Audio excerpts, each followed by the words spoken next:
Peter av Brekku var vindmaver møyn. Han banna illa og drakk som a svøyn, og prester han deilte misjonsmaver bæ.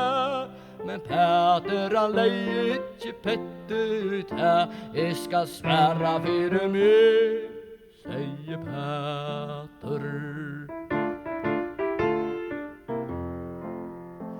Vid etast av møkken og vid vera ræ, og okkon fjallar eina fyrir skurvet av flæ. Og ta vi dere færens, så vita vi ta tøgnbæje dear og mæter.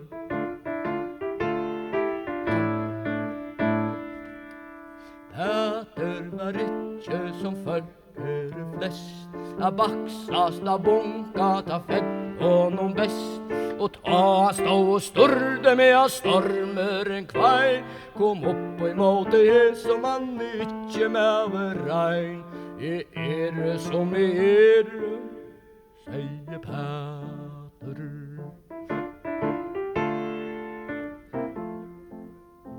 Skutan rann og stranden tegn etter tegn, med skuifjalder mannen iver skjegvanar skein.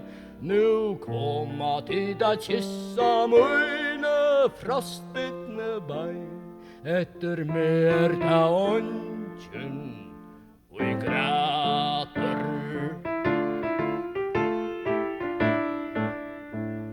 Peter av Brekku han hæta I sprung, men vindmaver var han ved kjette og hund. Han var busker I åren, en gåer og grån, og blukka just alt og jatter stund. Jeg gifte med aldre, sier Peter. Konena deila og meila og knarra, bjarga med og sløyg og vanta bie var herra. Nei, helter einsam atler høyra, kjøsturen tvarra. Gifting volder svøleg sarmate.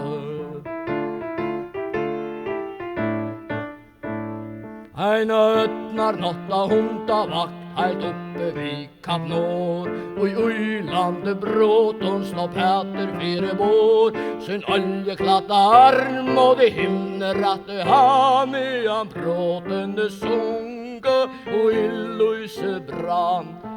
Her fann han deia, sin Peter.